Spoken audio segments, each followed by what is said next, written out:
Normally on this channel, I try to be very analytical. This card is good because of mana efficiency, or you should play X number of lands. But this time it's going to be a bit different, since I'm going to be talking about what makes a deck fun and how to make your deck more fun. It's going to be a bit subjective because what I think is fun might be different than yours, so take this with a grain of salt. Before I get into it though, if you like my videos, subscribe for more. Alright, so what makes a deck fun? To me, it's much less of what type of deck it is. I know a lot of people say they dislike control or stacks or combo, but all of my decks play removal and card draw, and I have decks of many power levels, so I really don't mind anything. Other than these two, but I talk about that all the time, I'm not going to get into it here. Now, some decks are more fun than others, so what changes that if it's not the archetype? I'll say games with my opponents are more fun when they have removal and card draw. This might seem counterintuitive because why would I want my opponents to counter my things or exile my creatures? But them having removal makes the game not a free win. If they never remove any of my stuff and I just get to play big things and attack people, the win feels kind of hollow because I just played the biggest things, I guess. Or I removed their stuff and they didn't remove mine. And my opponents playing card draw is also really important to how much fun I have, because a lot of people don't play enough card draw and then they just fall behind and end up doing nothing a lot of games. There's a few players at my shop that always seem to end up with not enough mana or not enough cards, and those games are less fun because for whatever reason the way that they've built their decks doesn't function super well and it ends up being a 3-player game most of the time. So my opponents having well-functioning decks is really important. Now, what else makes the deck more fun? Well, let me start with two commanders I think are the least fun. The Dragon and Lathril, Blade of the Elves. Now these are some of the most popular commanders ever. Why do I think they're not very fun? Because I have seen it 100 times now. Oh, a pile of dragons and elves plus the generic tribal cards that go in every tribal deck. Look, dragons are cool, like objectively so. Can't say the same thing about elves, but dragons are very cool. But the Dragon is like pizza. I'm fine with pizza. I won't complain about pizza if it's at the table. I'm not mad at the Dragon player or upset, or I'm not going to tell them to leave. It's just not new or exciting. You bring pizza to the function, I'm happy, it's fine. But I'm not popping off. And this can be said about most of the most popular commanders on EDH Rec, especially the ones that kind of build themselves, the tribal ones mostly. Kenrith at least can have many different types of decks. Now let's compare these to a deck that I thought was really fun. A buddy of mine built a rune deck. Now normally when you see rune, it's a blink deck, which is all well and good, but my friend went a totally different route. Voltron. You see, rune has vigilance and trample, so when he attacks, if your opponent blocks with one creature, he can blink that creature out of the way, removing it from combat, and because he has trample, all the damage still spills over.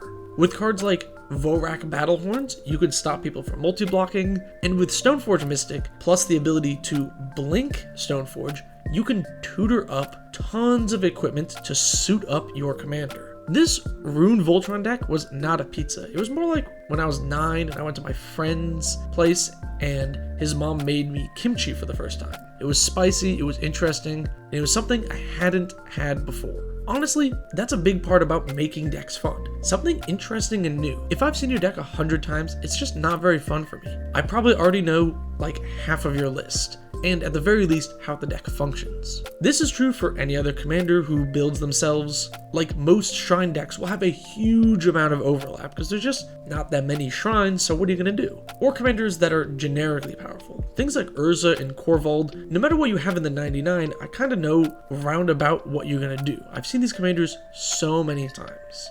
I know that the Urza deck is going to dump artifacts and then spin the wheel with Urza a bunch. I know that Korvold is going to pick some permanent type to sacrifice, and then sacrifice that a bunch, and then hit me with a big Korvold. I've been doing this series where I rate legendary creatures. I do about one a day. Check it out if you don't watch my shorts. And I've had a few people comment that I'm never gonna catch up because they printed 400 legends in 2023 and they seem to just keep printing more and more. But honestly, this isn't a problem for me. I hope the huge influx of legendary creatures means I see less of the same commander over and over again. And I really want to stress that I'm not saying your Dragon deck is bad or hated or anything. Again, it's pizza, it's fine.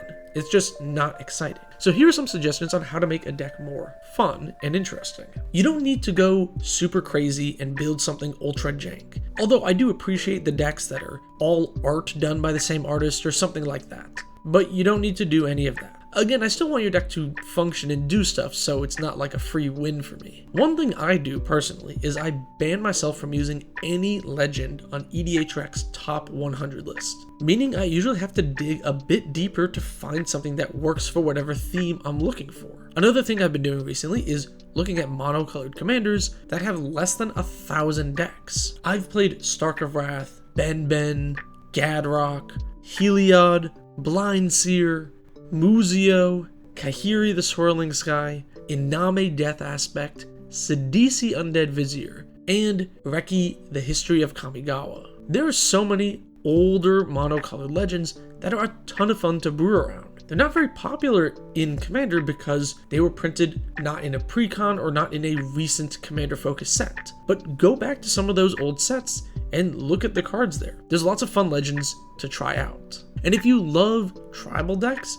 maybe try some underused tribes. Seton Crozen Protector lets you play druids, and then you have access to Gilt Leaf Archdruid, which is one of the most powerful tribal payoffs I've ever seen. Or maybe play Shaman Tribal and play Sek Kuar, Deathkeeper, and double up triggers with Harmonic Prodigy. And then if you really want to get creative, build around a theme of cards in the 99. For example, let's say you think Children of Corliss is a really interesting card, and it is. You can pay 30 life into something and then regain all of it in one go. You could search up this card on EDHREC and find that Tainted Sigil is a similar card. Maybe looking around there inspires you to build a Lycia Sanguine Tribune paying life deck, where you pay life into something, maybe a Bolas' Citadel, and then regain it all with your Children of Corliss after casting a Sanguine Bond to dome an opponent for 30. This is how I build a lot of my decks. Salvaging Station is the base for my Artifact Activated Abilities deck.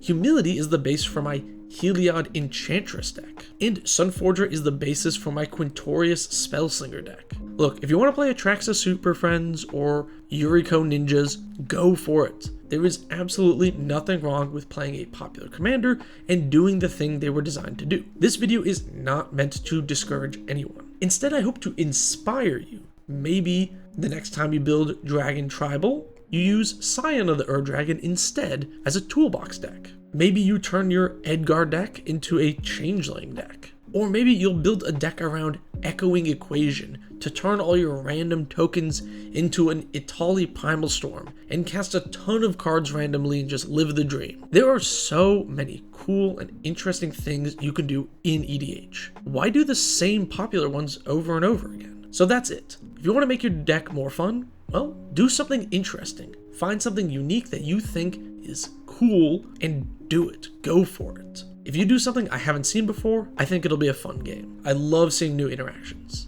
And be sure to have some interaction, ramp, and card draw in your deck when you brew around. I really want your deck to function so I can see the cool thing your deck is trying to do. But what about you? What makes a deck fun to you? Let me know in the comments below. Thank you so very much for watching. Subscribe for more.